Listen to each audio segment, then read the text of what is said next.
Blog Talk Radio.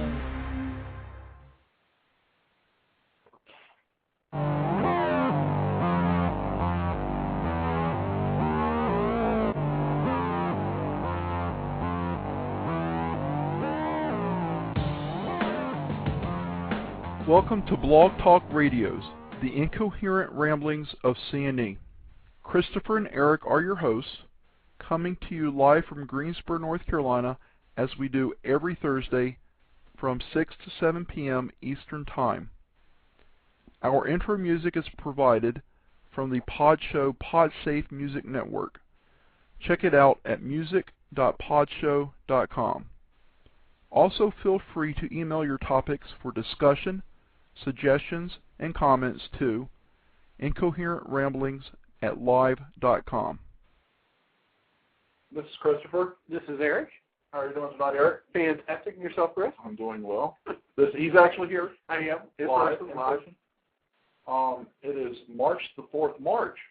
I'm not prepared, though. Well, I'm here in presence, but not in spirit. March the 4th, 2010. Broadcasting live from internationally famous C&E Studios, Greensboro, North Carolina. Tailgaters are back. Yes. Warm day. It's warm enough. Yep. Here's 5 or 6 40. hours. Yeah. Mm-hmm. Sunshine. A lot of sunshine today. Yes. It's a beautiful day. It has been a nice day. I was fortunate to be out some of it. Kids were out of school yesterday. Yeah, that Terrible school they were at. It was. I couldn't even make it to the mailbox. Yeah. It was. You had at least an inch and a half of snow, and it was gone by At least. Yeah. I think it was 40. There was 45 degrees yesterday too. actually there was less snow yesterday morning than there was Tuesday night. Yeah. For me, because during the night, it kept snowing, but it was like hovering right around 30, 31, and I think it must have rained a little bit because I had less snow in the morning. Right.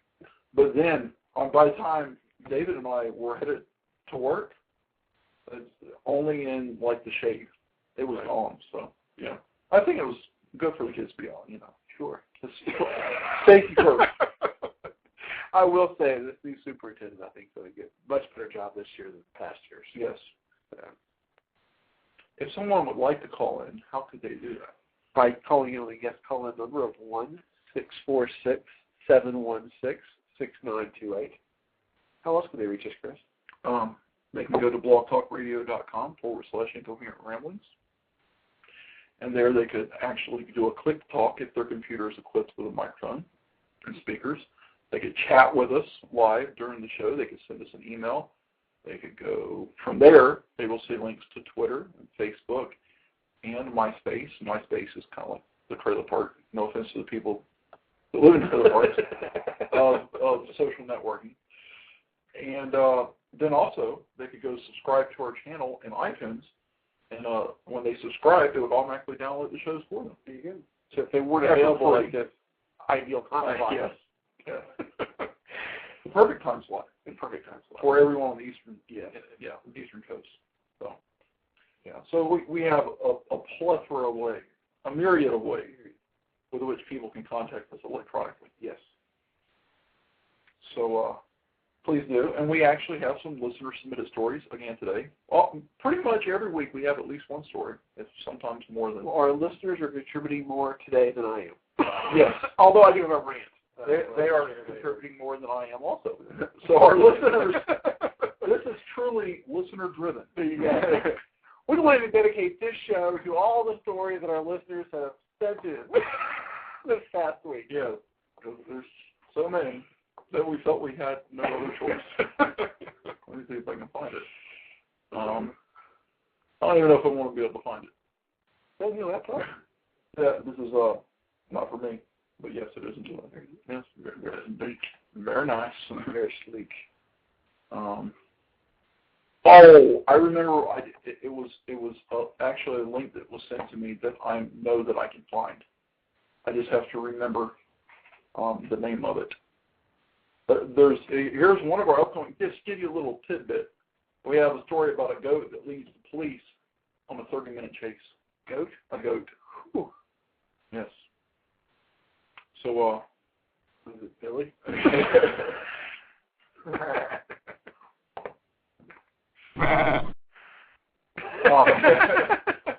We have live audio. Actually, there was. I'm going to have to find it.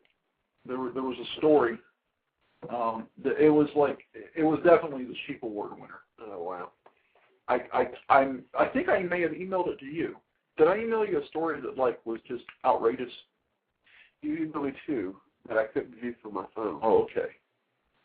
And I just got internet access at the new house. Okay. So I was limited in my ability to preview. One was, you said, was this guy drunk? Oh yeah, that's on my. Well, that was the. I did watch that, but that was the guy who predicts weather. Yeah, Jibber Jabber. He says they're going to have 40 inches of He snow. writes his own almanac. He's going to have 40 inches of snow in Pennsylvania. He did though. This Saturday. Correctly. Get the two storms. That was not listed in the almanac though. Right. The 40-inch snow. That was just. He said that off the cuff of the interview. Yeah. So. But they say he's 85 to 95% correct. He said that. He said that they said. And you sent me a story about China. Oh yes, I'm going to have to go to China. I didn't view that Oh, one. I wasn't aware of what that one was about. It's basically a midget fantasy land. Oh. It's a midget amusement park. It's amazing. I have to go now. This guy is. You could be like a feature act there. This guy is employing many midgets, dwarves. And there's people that absolutely love it. I'm surprised you haven't done that. I know. That sounds like something you would do. Yeah, they just find it creepy when I want to do it. Yeah. But yeah, this guy is employing them, and the midgets that work for him love it because they said they had friends that were normal size, and they felt like they weren't. They just felt different. They felt like they didn't have a common bond. In the minority, maybe. Yes. But here, they feel like they have a common bond because everybody that works there is of smaller stature. So they're in the majority. Yes. And they have camaraderie, and they all get along really well. They have dorms there, and they have nice living arrangements.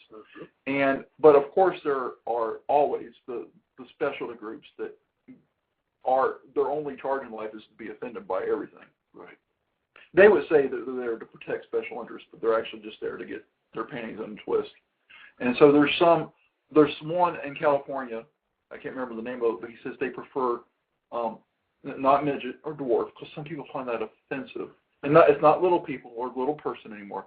His organization prefers person of smaller stature. They're midgets. My God, what's wrong with people? Just like retarded people are retarded. PETPSD. People for the ethical treatment of people of small stature. That's his organization. Yeah. So anyhow, basically, it's a Disney World of sorts of midgets. Yes, Midget Kingdom. Instead of the Magic Kingdom, it's the Midget Kingdom. Yes. I want to go. Mickey the Midget. Oh man, they have like midget goats. They have midget people. Donald the Dwarf.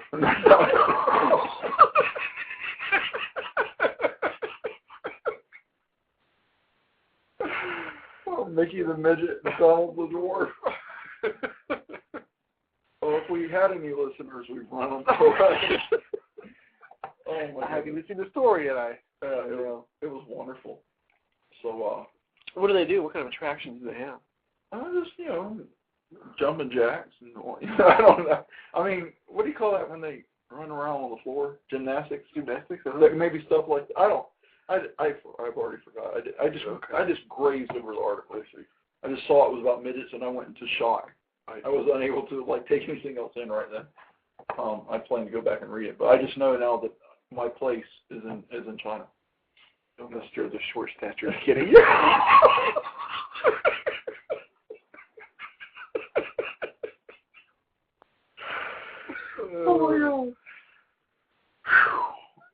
Oh, our heroes and angels flight has given us new news for the past, I don't know. There were some uplifting 4 or stories 5 weeks about survival in the, from the hurricane, from the earthquake. Haiti and whatnot, and Yeah. Chile. Yeah, yeah. But I mean, on this particular source that I use, it's kind of gone stagnant.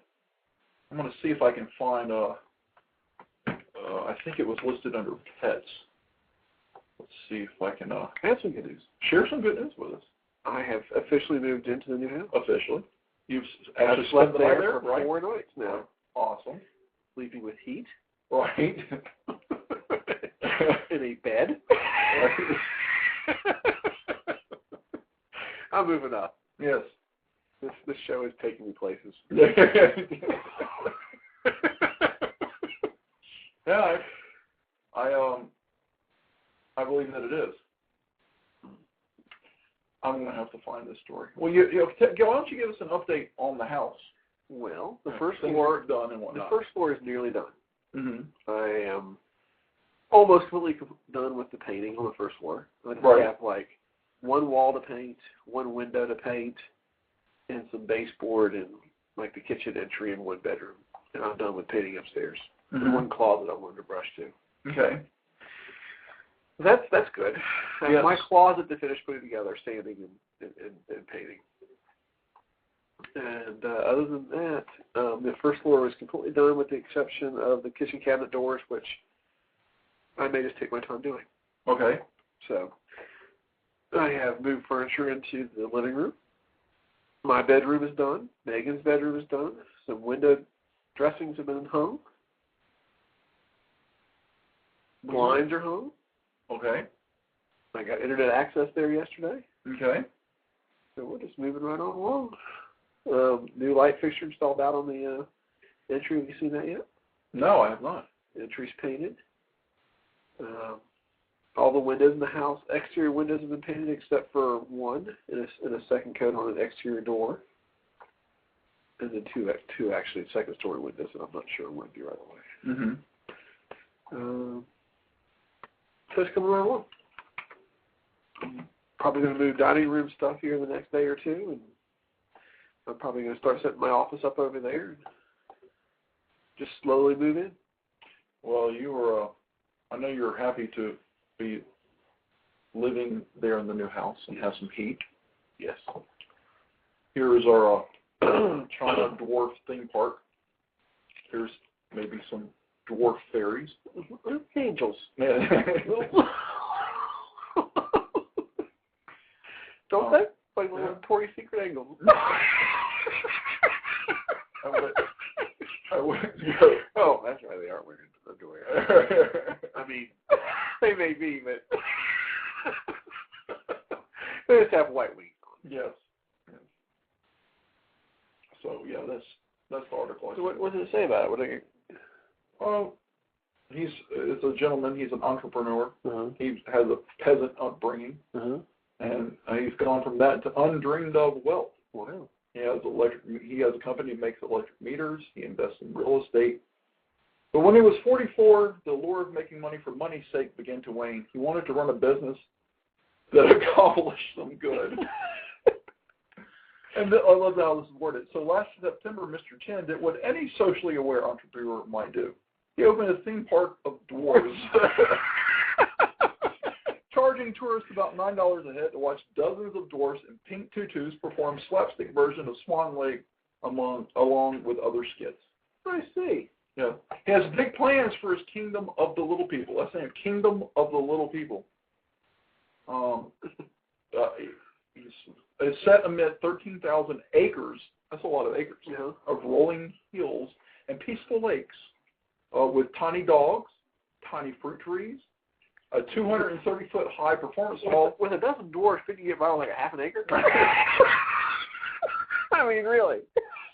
He has a standard-sized guest cabins. Uh-huh. He has a black BMW that's modified to resemble a flying saucer, from which dwarfs spill forth to begin their performance. They spill forth. How socially aware of him? Yeah. This is a direct quote. It will be like a fairy tale. Everything here I have designed myself. He has 33 Dr. Seuss-style cottages with cricket chimneys where kingdom residents pretend to live, with specially equipped dormitories where they actually reside. But of course, yeah. Right.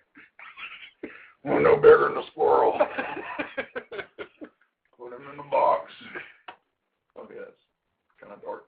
This is Gary Arnold. Okay, he thinks it's horrible. He's the spokesman for Little People of America Incorporated, a dwarfism support group based in California. What's the difference between it and a zoo? Is he himself a dwarf? No, they haven't said, but what is? Somebody's beating something. Breaking ice. Oh, that would be frozen vegetables. That's it. Yeah, and like I said, his organization prefers person of short stature, not small, short stature. Jean Van Wetter, the China director for Handicap International, argues that it diminishes prejudice and isolation reinforces it. This is the kind of thing you see in China. So he has some people that support it and some people that don't. He asserts he has won support from the United Nations World Peace Foundation. He displays a certificate from them, and it's a charity-based camp. And he goes on to say how there's few opportunities for people with disabilities that are, working and making a living, and here they can actually come and earn a wage by working for him. By sporting pink tutus. Yes. Here's one, Mrs. Wu. Her nickname is, he says his employees have gained self-respect and self-sufficiency. It doesn't really matter to me what other people say. The question is whether meeting me has changed their lives. Mrs. Wu said it had. Her nickname is Itty Bitty. She is just 3 feet 9 inches tall. Before Mr. Chen hired her, she developed photos and worked as a telephone operator. Jobs, she said, deliberately kept her out of public view. Now, she sometimes sees spectators tear up at her performances. If they laugh, she said, it's because the routine is funny, not out of ridicule. So, the people that work for him, they think he's awesome.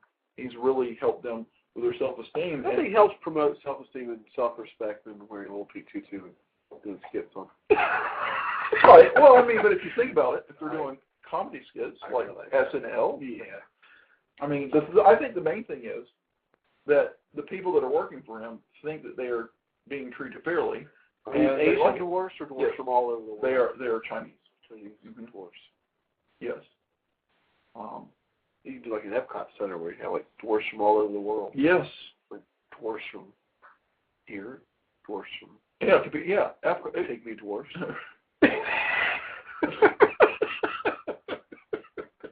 There was, I sent you an article, I think, about where people were wanting pet goats.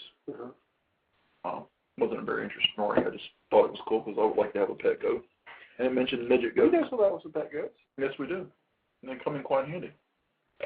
I wish I should have made a bookmark because this was like definitely the Sheep of the Week award. It was bad, and we could definitely have made a rant about that.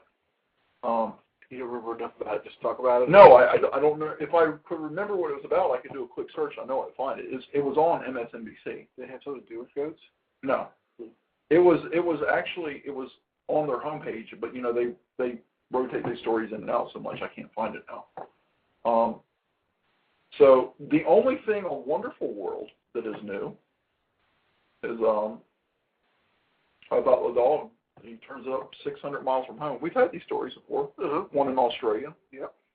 About 2 weeks before Christmas, this is a beautiful dog here, German Shepherd.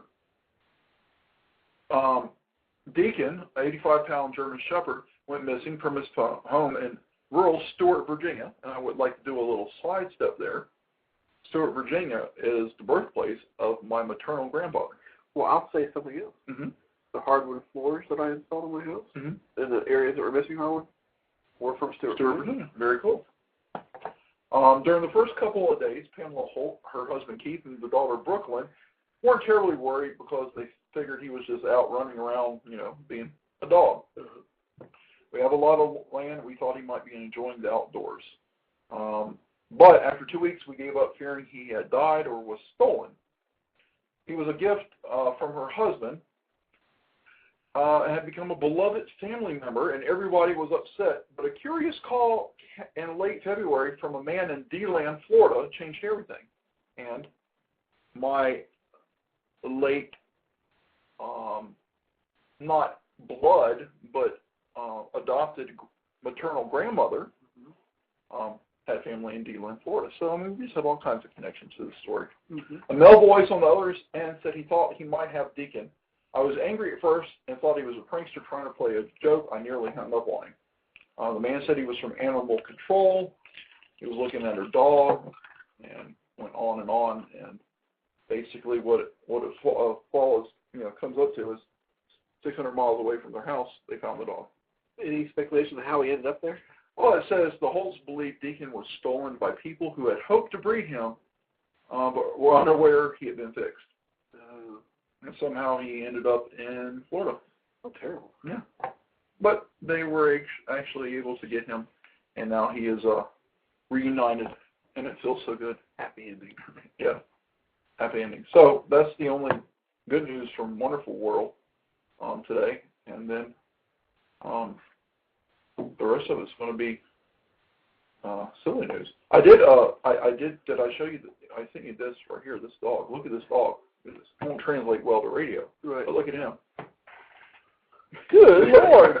Holy smokes. He's 250 pounds, blue Great Dane. Yeah.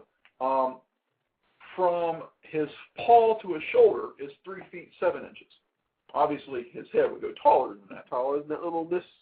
Yeah. No, 2 inches shorter. What was her itty name? bitty. Itty bitty. She was 3'9". 3'9". Yes. But yeah, but that's just from to his shoulder. Right. From his nose to his tail, he's 7 feet 3 inches. Like 2 itty bitties. I mean, he's not having hand length, is he? How many itty bitty lengths is he? His name is Giant George. Giant George. But I mean, if you can see this picture, it looks like it's been photoshopped. I wonder if they had any clue when they bought him as a pup that he would be that big. Well, if they knew he was a blue Great Dane, hopefully they would have some kind of a clue. What's the average size of a blue Great Dane, though? Surely not 250 pounds. And pretty. I mean, they're pretty big dogs. Let's look it up. This is what we're all about, information tonight. Yes, I can tell you that right now. Just Great Dane. I've seen them in person that are close to that big. Really? Yeah. Let's see here. Great Dane, also known as a German Mastiff. It is of the Mastiff breed. Yes. Let's see here. Bitches, 100 to 130 pounds. Males, 120 to 200 is the average. That's the, dogs of even pretty big range larger size are more prized, it says. So, and this is just for a straight up Great Dane. Right. They don't delineate between. Oh, look at how pretty that one is. Yeah. Looks like it has the coat of a Weimaraner. So, but I mean, look at this. I mean, they are tall, large animals. I love their ears, so when they're puppies. So,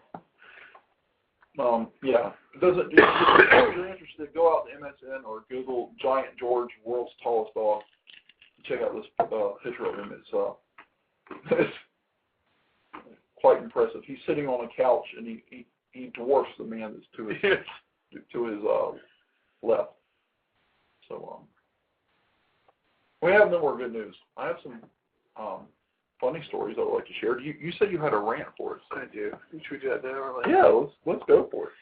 Well, I'm in real estate. Mm-hmm. Is this about Tom Chitty? No. Oh, did I just say his name live? I'm sorry. No, doesn't do it. Okay. I like Tom. I don't. This has to do with short sales, which I've mentioned on the show before. Right. And I think I've voiced my, how should I say, disgust over the length of the process of a short sale. how they can take. The last one I did took almost 7 months. Mm-hmm. It was, I think, 3 days shy of 7 months to get negotiated. And I couldn't understand why. With my speculation was that banks were just so inundated, overloaded with the sheer number right now that they couldn't handle the volume, Mm-hmm. But I couldn't understand why they weren't allocating the resources to it, because I always thought it was in the bank's best interest, in most cases, to negotiate these short sales versus going to the cost of going through foreclosure, owning the property, selling the property, etc. Right. Mm-hmm. So I found, actually, another agent that my ex-business partner found online. She shared with me, because we're dealing with one now again. And we had the same issue. We just can't feel, we don't understand why banks are stalling, and why they aren't being more proactive in trying to make these work. It's almost like they're working against you, On purpose. On purpose. Mm-hmm. And what we found out, which the email she sent me explains, is that the FDIC has these stop-loss agreements in place with most major banks. So there's like 22 of these stop-loss agreements in place, in which they guarantee, they basically are absorbing the losses on these short sales and foreclosures. Right. Basically, it's part of the bank bailout. Mm-hmm. Bailouts. And the banks make the same amount of money if they foreclose as if they do negotiate a short sale. Right. So we, the taxpayers, are paying these banks to screw over the individuals Mm-hmm. that are in this situation. And in my speculation, I think they're actually making more if they foreclose, because the longer it goes on, the more interest they earn and the more fees they have for the lawyer fees and for the the BPOs and all that kind of stuff. And they can just say whatever they actually, they can come up with whatever costs they have, and they're reimbursed by plus some for by the FDIC. So, some of that, as you said, is being funded by the bailout, which is being funded by us. Right. So I've got a really long email I could read. I don't think that y'all would really be interested in reading it. What you're saying is that we're paying for this to basically we're paying for injustice to be done to ourselves. Right. Well, that's not. And I don't think that was the original intention, but of course that's what's happening. And the every one of these stop-loss agreements aren't posted online, but some of them for the banks are. Mm-hmm. And anyway, it's just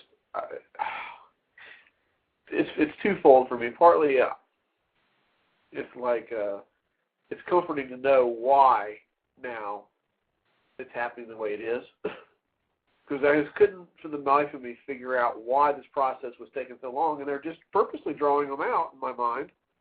Because they don't care if it forecloses or not. Right. And so why go through the hassle and the expense of hiring people to negotiate short sales and that kind of stuff? They're going to make the same amount of money either way, mm-hmm. and possibly more if it goes the other way. Right.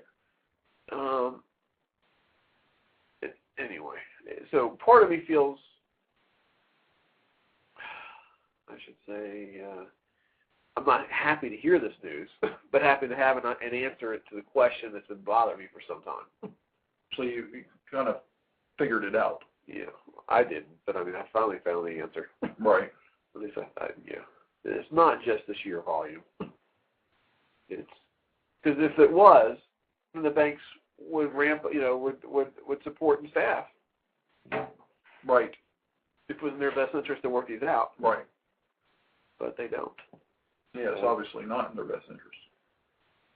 Anyway, I found that interesting. I don't know if everybody would or not, but I guess the government has put into place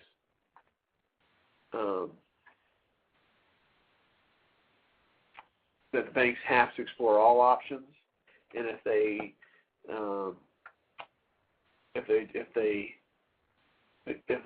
explore the short sale options quickly, I guess they get reimbursed more. Mm-hmm. So now at least we're starting to see some movement on files that we haven't seen movement on in some time. Like I think negotiators are being signed within 10 days and that kind of stuff. That's better than 3 or 4 months, whatever, Right. pulling your hair out. So, but it is extremely frustrating that the government would fund such a program. I know they did it. I know this wasn't the outcome they expected, Mm-hmm. but I think it should be amended. No, I don't know if you can change these agreements or whatever, but even though I worked for a bank that ultimately took the money, well, we've already paid it back. I was against it in the first place. I've always been against it. I'm not for big government. Anything that's big government, I'm against it. right. So, but yeah, whenever you get the government doing stuff, and they've proven themselves over and over incompetent. I'm not trying to be mean. It's just like, whenever you see that, then you're going to run into issues like this because they can't foresee what's going to happen.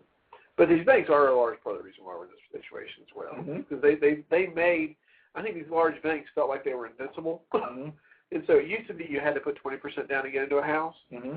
And then these banks, I think they got so big and so that they just figured nothing could ever happen to them. So then they offered that, like, 80-10-10. Mm-hmm. And then that was a while, they did it at 80-15-5. And then it got to 100% financing. Right. And well, I'm not going to put that all on the banks, though. They created the programs. It's not just all the banks. I know that the people signed up for them and they bought them and they right. Oh no, they did. I'm not even talking about that. I'm talking about the mindset of the people in the government that created things like Freddie and Fannie, saying that everybody deserves something even if they can't afford it. Right. I think that's what kind of got people like in America, we've kind of been preconditioned in our brain to think we've arrived and we deserve, right, without having to work for it. So I think everybody's kind of at fault. Yeah, I agree. I'm sorry, but I thought I would mention. I found that very interesting. I don't know if everybody else would or not, but thanks for sharing. I cannot find. I thought it had something to do with animals, and I am just not being successful finding it. So I don't know where it is. Well, I do have, speaking of not working for something, I have a story about laziness. Okay. Thought you might enjoy hear about.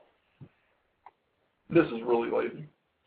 An English dog owner was fined and barred from driving for 6 months after taking his pet for a stroll while sitting behind the wheel of his car. That's the place I would do. I'm sorry. Prosecutors said Paul Railton was spotted by a cyclist driving slowly along a country lane in December, holding his dog's leash through the car window as the animal trotted alongside. He pleaded guilty Monday to not being in proper control of the vehicle, but told the court that a lot of people exercise their dogs in that manner. Oh, of course they do. It's quite a common practice here in the English countryside, apparently. His lawyer said 23-year-old Railton acknowledged it was a silly thing to do and there was an element of laziness. The lawyer was quoted by British newspapers saying that his client does not usually drive in such a manner. He was ordered by the magistrates to pay a £66 fine, for us here in the USA is around $100, plus cost of court. He also received 3 penalty points on his driver's license. As a result of existing points, is barred from driving for 6 months. It's a joke, he said after the hearing. I'm not bothered. I knew we would get 3 points. I might save myself some money by not having a car. It's reported that he was involved in an attempted murder case last year. Oh! He's a lazy attempted murderer. Maybe that's why the attempt was not successful. That's right. Because he's lazy. He raised an eye, but this didn't follow through. Pulling that trigger was just too hard. It was just too much. He was reportedly due to stand trial in connection with a shooting in 2007, but the case was dismissed because of police misconduct, which probably results to police laziness.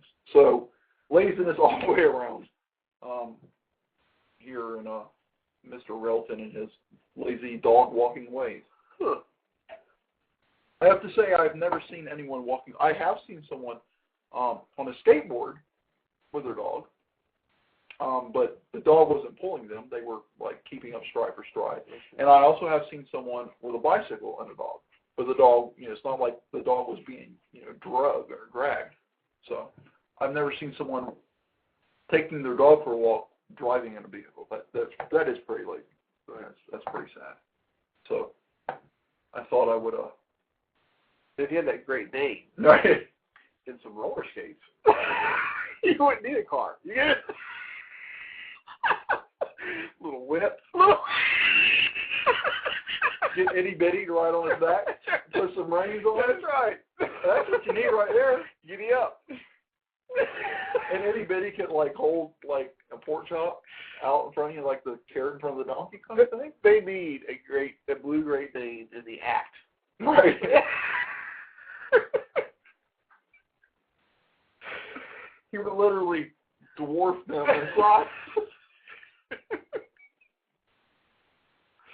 Oh my goodness.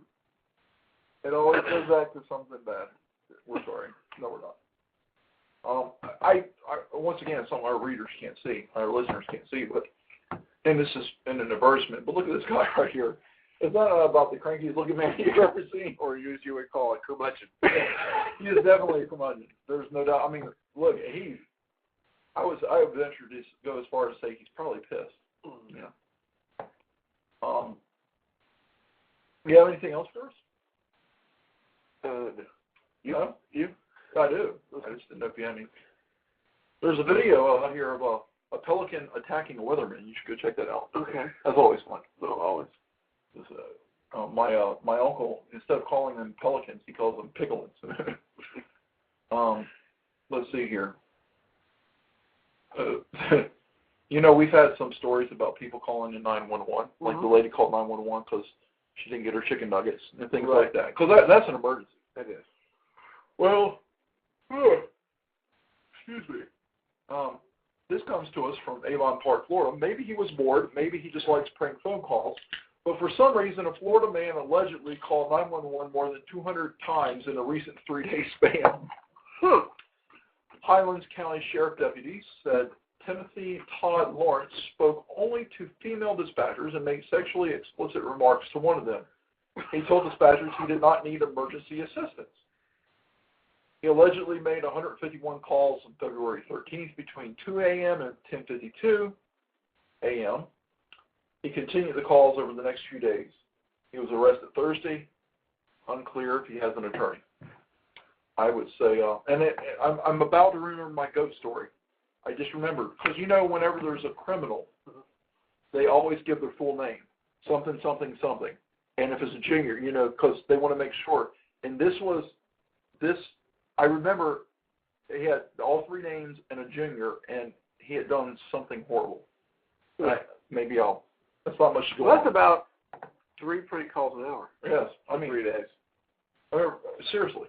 If you're a prank call, we call the police. They don't think it's your number. Doesn't it come up right there on the screen? It comes up with your telephone number and your address of where you're calling from.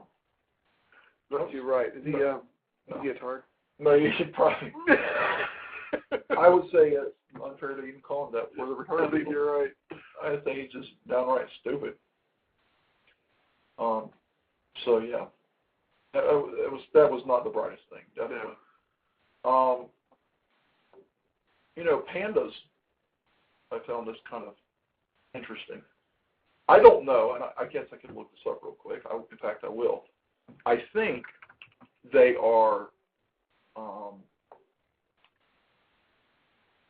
Are they like vegetarian, or are they carnivorous? I mean, they're called a bear, but I've only ever seen. I always thought they were vegetarian. It says right here: honey, eggs, fish.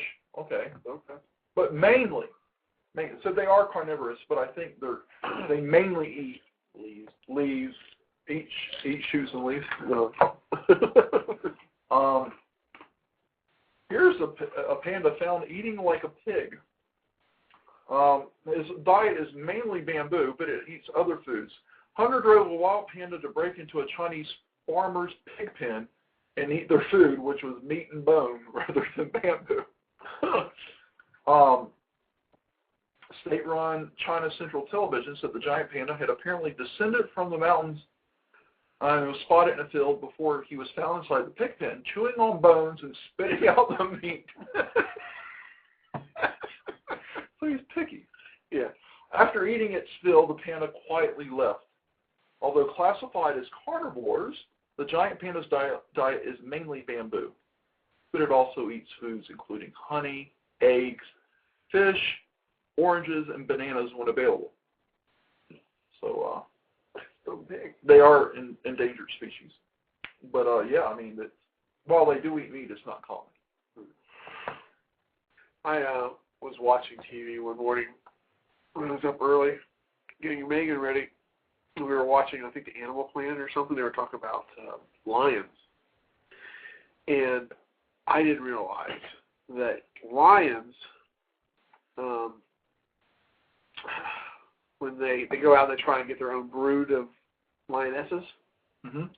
and when the lionesses, and then they mate with these lionesses, mm-hmm. And they have a short time frame when they can do so. And the lionesses, if they are still nursing your young cubs, mm-hmm. these lions will just kill the cubs so that their lionesses can mate with them. And it happens, I mean, a lot. Apparently they don't understand the point of procreation. Well, it's not their cubs. It's someone else's cubs. And they want to pass on their seeds. Gotcha. That is, I've never even heard that. I hadn't either. I found that to be shocking. Do they at least eat them? I don't know. I assume so. Maybe the buzzards come down. I bet they do. I bet they eat them. I don't know. They may have said no. Well, here's the story about goats.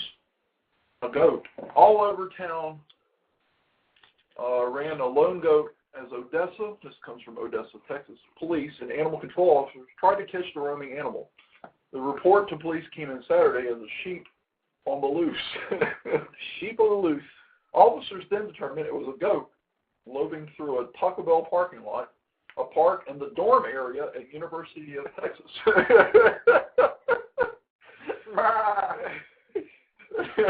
Means no. Can you imagine some college kids sitting there high or something, like thinks he's hallucinating a goat? He's like, hey, check that out. When the Taco Bell, I saw a goat. Yeah, right. Yeah, right. He's like, he's eating your taco. Yeah, right. It took police officers, 2 animal control officers, and 1 off-duty police officer. Yes, that is, it comes up to 7 people. On motorcycle to corral the goat after about 30 minutes. Animal control officers subdued the goat with a tranquilizer gun and then proceeded to decapitate it. I mean, I did that for PETA.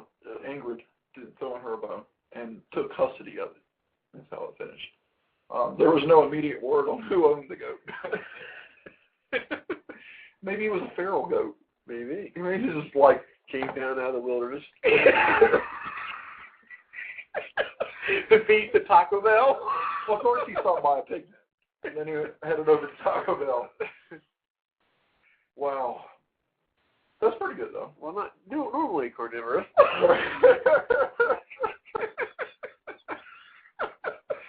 Well, you know what it's found? What it said that about the panda eating like a pig? Chewing a beef taco and spitting out the meat. I thought it was going to say that it was like eating entrails or something. Right. Yeah. Kind of nasty. Let's see here. Did we talk about that first story there? The newlyweds. Oh, I'm saving that. So I'm going to get to that. That's for the love portion of the show. Right? Yes. Authorities said, and it comes to us from Michigan. Authorities said an overnight hotel guest who claimed a divine calling has been jailed after shooting up his room and placing an alarm clock in the microwave.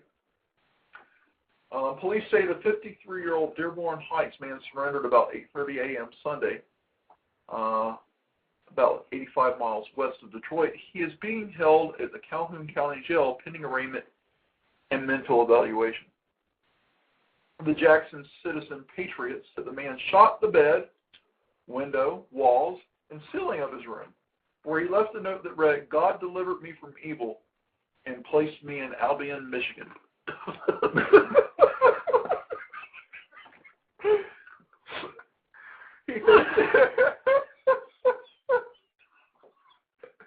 That's a direct quote of the note. Okay. Fortunately, no injuries were reported. Yeah. Which, I mean, if he's shooting the ceiling and the roof, I mean, that could have gone to someone else's room. He faces possible charges, including felonious assault, possession of a firearm while committing a felony, destruction of property, and reckless discharge of a firearm. They don't say anything about microwaving the alarm clock. With disparaging comments about Albion, Michigan. Right.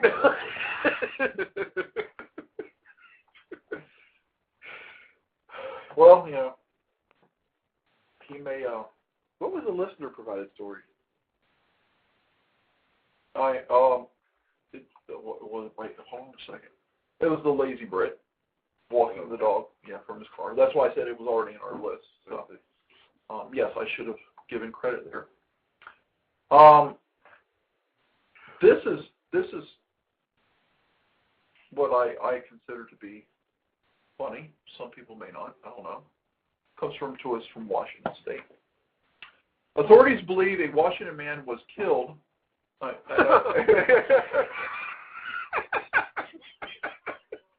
a second. I forgot to mute. Okay. Yeah, I mean, I was trying to pull one out of your book. You said, here's a good heartwarming story. A nun was helping orphans across the street, and they all got ran over by a steamroller.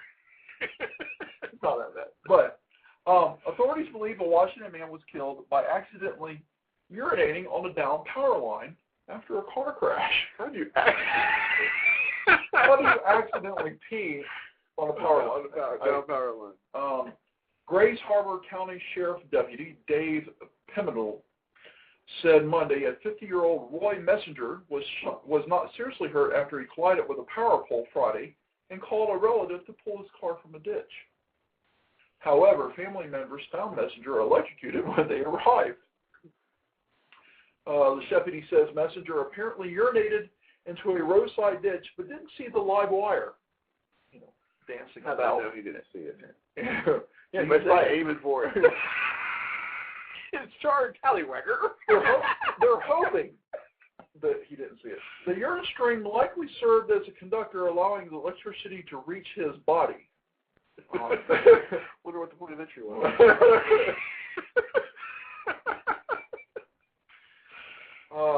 The deputy says there will be an autopsy, but burn marks indicated the way that the electricity traveled through his body.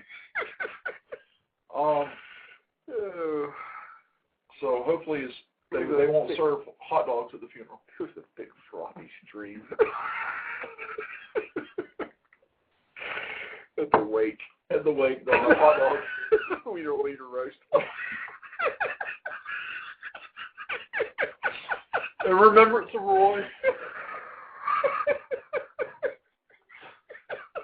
We have reached a new low, making fun of someone who has passed away in a tragic manner. I just thought it was funny. I know it is. Let's see here. It's NBC. Is this Windows 7 you got going on here? Uh-huh. I like it. Yes, it is a great operating system. Let's see if we can find more criminal weirdness. I know this is the one thing we were looking at here that you were asking if I was going to go to. But I'm just going to look here for criminal weirdness because a lot of times the criminal weirdness is fun. Yes. A lot of it's pretty much the same list we were already looking at, the weird news list. Okay. I thought there would be a criminal weirdness category. Let's see. What do we have here? That was a pretty funny story, though. It was. It's unfortunate for him and his family, but not a good way to go. No, not how I want to go. No, not at all. This comes from Salt Lake City. A Utah woman who lost the title to her house over an unpaid $68 dental bill has been given a reprieve. Okay, and I'm not trying to pass too much judgment here, but I am a person that often gets hung up on principle. Like, I would be hung up over a $3 ticket if I didn't think I deserved it, whereas common wisdom says just pay the $3 ticket. Right. I'm just trying to figure out how bad off are you that you can't pay a $68 bill to keep from losing your house? You don't have any friends that might loan you the $68? Was she aware of the bill and just couldn't pay it, or was she? Let's go forward and see what. Is it one of those things where you just forget to pay it? Surely they would send you a note before taking out a lien against your house for $68. I don't know. The Utah Court of Appeals ruled Capri Ramos is entitled to another opportunity to avoid the sale of her house at a county auction of $1,550. The collection agency, North American Recovery, sued her in 1995 over a dental bill. She didn't contest the lawsuit, not realizing the consequences. Because she didn't, contest. Her house in Salt Lake City, the suburb of Glendale, was sold the next year to a group of investors.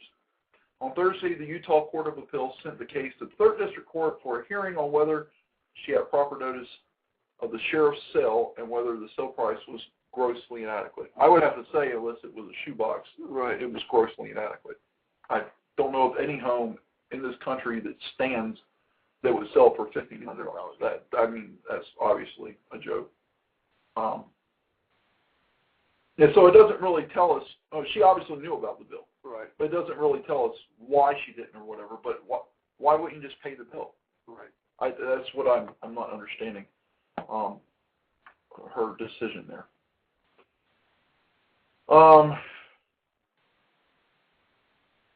Did you hear about the 5,200 new people in Sydney? No. That's in a photograph. 5,200 naked people have embraced each other in front of the Sydney Opera House for a photo shoot. The Spencer Tunick is known for his nude photographs in public spaces. I think in Mexico City one time there was a bunch of people laying down with thousands of people naked. So, yeah. It was difficult. The only reason I'm reading this is because I found this amusing. It was difficult to get the straight people to embrace the gay participant and vice versa. So I was happy that the last set finally got done and everyone came together, united, friendly kiss, a loving kiss in front of this great structure. 19-year-old student Art Rush said he was thrilled to participate. I'll never get a chance to do this again. It's not worth being inhibited. It doesn't feel sexual. It just feels tribal. A gathering of humanity. Tribal. I got involved because of this hot chick. Standing next to me getting undressed. I said, what the heck? I don't know what's going on here. I know you don't live here in Adams Farm, suburb of Greensboro, but you are aware several years ago they drained our lake. Yes. And they didn't see necessary to maybe save the fish, put them in another lake or a holding tank, or even maybe give them to people to eat. They just left them there to rot. But wasn't it rumored that, what's the Chinese place in here? Mr. Wonton. Mr. Wonton? Mm-hmm. Was it rumored that he went and got some of the fish? Well, it's not really a rumor because I saw it out there. Oh, okay. Yeah. Now, the rumor was that he was using the fish in his restaurant, serving customers. That was the rumor. I saw him out there with a stick, stabbing fish and putting them in a bucket. Where that bucket went and what he did with these half-rotted fish and the flies living inside them, I do not know. Something was fishy about it. Oh, I just remembered. I said, flies live inside of him, maggots. Now I know what the story was. I'll be able to find it. There you go. And it has something to do with the dog. And it is definitely the sheep of the year so far. Wow. Yeah. I'll have to find that. But I was going along with that here because I experienced a horrible smell. Right. Rio de Janeiro, that has thousands of dead fish washed up on the shore of a popular beachside lagoon, offending joggers' olfactory senses and leading to the city to fight the stench with disinfectant. 100 full-time employees cleared nearly 80 tons of fish as of Sunday. 80 tons. That was what? Holy smokes. 160,000 pounds of fish, dead fish. That had to stink far worse than my situation here. Let me see if I can. But I really did. I know it's not a good story. I really wanted to read the story. And it's right here in North Carolina. That's why I couldn't find it. It's right here in Greensboro. Oh, really? Yes. And it was listeners. That was the other listener submitted story, and I will have to see if I can find it. And because I delete everything, I probably don't have it. And that's going to make me. I know who it came from. It was actually. I can find it. I remember the guy's last name. I wanted to call him by name for our listeners, so we could go Let's see here. Yeah, here we go. Okay, we're about out of time, but I just wanted to read this. Okay. His name. You look at him. He looks like an upstanding citizen. Oh yeah. LaShawn DeMauro Whitehead of Greensboro, North Carolina. Remember that. LaShawn DeMauro Whitehead. The mother of the man accused in burning and severe beating of his 3-month-old puppy in August said her son abused the dog over fear it would harm his newborn child. Oh, this newborn child was 3-month-old puppy. Yeah, it was fathered, by the way, with a 15-year-old who he's living with. So he's facing some serious charges there as well. And this lady, and I'm being really mean here, but I'm being straightforward. She's an idiot because she's defending her son's actions. There's a video of her defending his actions, which made me very upset. He's a good child. I didn't raise him like that. He was crying out for help. Okay, but now check this out. And it's a pit bull shepherd mix, so obviously I have a little there. Look, she had burns, second and third degree burns on her head, back, stomach, tail, and legs. She has no ears because they've been burned off. She also had a broken jaw and teeth. Based on the development of maggots found on the dog's body, they estimated she'd been left for dead at least 2 weeks. Asked him what he was thinking, the mother said, and said the dog jumped up on the couch with a newborn and I lost it. Yeah. I'm sure a 3-month-old puppy was viciously trying to maul his child. This actually doesn't give the detail that I wanted to read about this scumbag here. I think maybe this is it on the News 14 site. I actually like that show. Yeah, I do too. Look. No ears. Look at the burns here, and this is after she's been recuperated. Oh, so the dog survived? Oh yeah. She is in a good home now. Her ears are permanently damaged as a result of the fire. They're older than 3 months old, doesn't it? Yeah. Okay. This is a direct quote. I held the dog down for 15 minutes and put lighter fluid on his back. I lit the dog's fur on fire with matches. The dog caught on fire and started to run. I applied the water, tried to put it out, but it kept running. Wonder why? The dog ran into the woods and I never saw it again. But he doused it for 15 minutes with lighter fluid. He kicked it and beat it, broke its jaw and broke its teeth, and then set it on fire. Now, I don't think, as much as I love dogs, I don't think that punishment for cruelty to animals should exceed cruelty to humans. But this scumbag should get more than 6 to 8 months in jail. I personally think he should just be put away because he obviously cannot function within society. And what is he going to do to his newborn when it starts crying? Right. Set it on fire? Break its teeth and jaw? I don't know. So, yeah, LaShawn Whitehead from Greensboro, North Carolina. Scumbag. I was of the year. See you guys next week. This has been Blog Talk Radio's The Incoherent Ramblings of CNE. Christopher and Eric are your hosts, and we would like to thank you for listening to our show today. Don't forget to tune in for next week's show, live from Greensboro, North Carolina, as we are every Thursday from 6 to 7 p.m. Eastern Time.